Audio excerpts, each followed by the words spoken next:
Alang-alang nak mencerita pasal Liverpool yang sedang mengalami krisis kecederaan, kita pun kenalah injured sikit kan. Injured, tangan tetap sakit, tapi episod Match Stats tetap kena jalan. Minggu ini, kita nak imbas kembali video yang kita mula-mula dulu ada publish tentang Thiago Alcantara, dan kita nak melihat prestasi beliau bersama pasukan Liverpool dan cuba merungkai apa masalah yang sedang dialami oleh Thiago dan mengapa prestasi beliau di atas padang pada ketika ini kurang memuaskan. Pendekar, tapi jiwa masih berlegar, ibarat seorang saudagar yang mengejar sejarah silam yang telah pun dibubar. Kalau korang ingat, pada awal musim ini kita ada keluarkan satu video tentang Thiago Alcantara apabila beliau baru menyertai Liverpool untuk cuba menceritakan peranan beliau sebagai seorang pemain dan bagaimana beliau boleh membantu Liverpool dari sudut pandangan proses penciptaan peluang musim ini dan memberi dimensi yang berbeza. Tetapi hakikatnya, selepas lebih separuh musim, statistik kasar Thiago Alcantara di atas kertas kurang memuaskan. Kalau kita lihat setakat ini, 12 penampilan untuk Liverpool di pentas Liga Perdana Inggeris. 9 daripada 12 penampilan tersebut datang dari kesebelasan pertama. Masih belum tiada gol, masih tidak ada lagi assist, hanya 1 shot on target dan hanya 1 point per match yang Thiago mampu bantu Liverpool secara kasar. Personal injury yang dialami oleh Thiago pada awal musim jelas memberi impak dari segi proses penyesuaian diri. Dari Thiago apabila mula-mula sampai ke Liverpool ada mengalami kecederaan dan itu memberi impak terhadap proses beliau untuk menyesuaikan diri bersama Liverpool. Dalam 12 penampilan Thiago ataupun 9 starts yang dilakukan oleh Thiago di pentas Liga Perdana Inggeris, kita boleh lihat beliau banyak beraksi dalam beberapa posisi yang berbeza dalam 3 pemain tengah untuk pasukan Liverpool. Even paling recent sekali menentang Everton, beliau digunakan sebagai central midfielder yang beroperasi di bahagian kiri. Jadi antara perkara yang perlu kita ingat tentang Thiago adalah sistem taktikal yang digunakan di Bayern Munich cukup berbeza. Di Bayern, beliau seringkali digandingkan bersama seorang lagi pemain yang defensive minded dalam double pivot dalam sistem 4-2-3-1. Dan seringkali individu-individu tersebut adalah Joshua Kimmich maupun Leon Goretzka. Kedua individu ini akan melakukan segala defensive duties dan memberi ruang kepada Thiago untuk menjadi tunjang kreativiti sebagai deep lying playmaker dalam pasukan tersebut.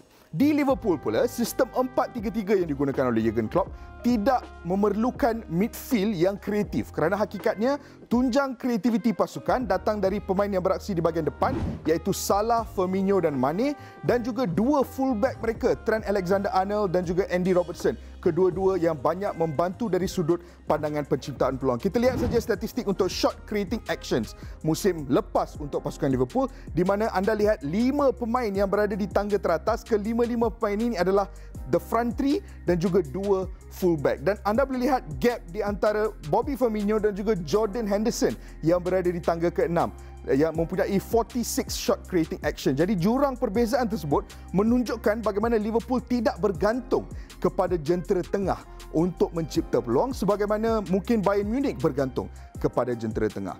Jadi sistem taktikal jelas memberi impak yang negatif terhadap Thiago, tetapi mungkin impak yang paling besar terhadap proses beliau untuk menyesuaikan diri adalah krisis kecederaan yang dialami oleh pasukan Liverpool. Harapannya apabila Thiago menyertai Liverpool adalah untuk memberi masa kepada beliau untuk menyesuaikan diri di atas padang dan mungkin untuk Liverpool juga bereksperimentasi dengan beberapa formasi yang berbeza.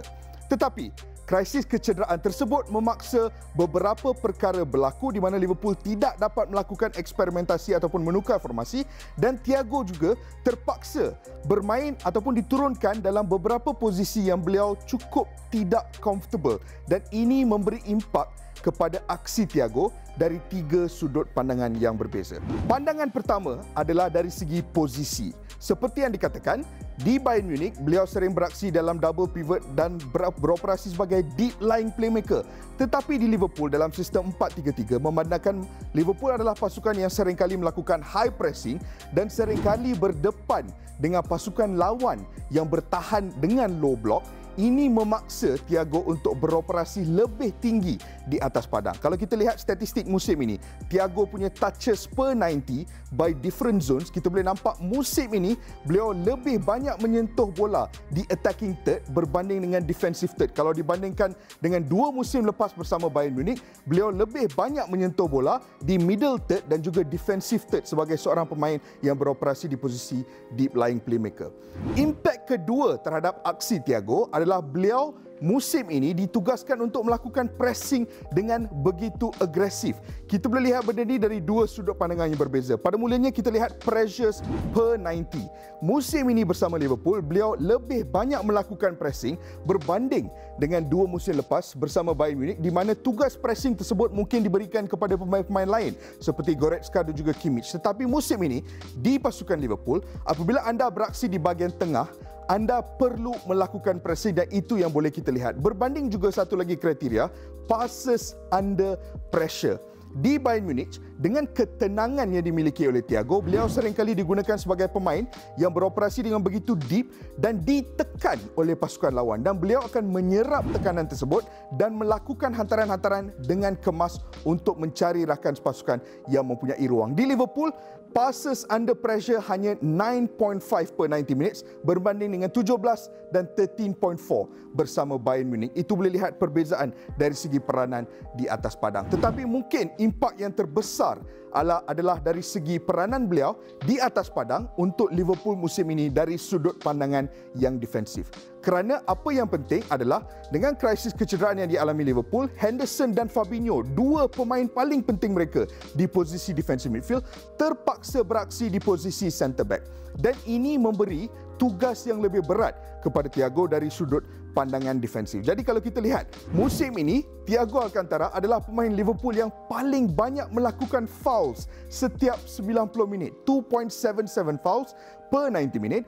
Jauh berbeza dengan pemain-pemain tengah lain yang beraksi untuk pasukan Liverpool seperti Curtis Jones, James Milner maupun Gini Wijnaldum. Dan secara hakikatnya, tackles per 90 juga, Thiago Alcantara melakukan lebih banyak tackles berbanding dengan semua pemain Liverpool yang beraksi di posisi tengah tersebut. Jadi ini juga menunjukkan perbezaan yang boleh kita lihat dari sudut pandangan posisi ataupun peranan Thiago Alcantara di atas padang. Jadi Thiago adalah pemain yang cukup berkualiti. Tidak boleh dinafikan. Kalau kita lihat peranan beliau untuk Bayern Munich, kalau kita lihat komen-komen yang pernah kita dapat dari Pep Guardiola tentang kemampuan yang dimiliki oleh Thiago Alcantara, tidak boleh dinafikan lagi.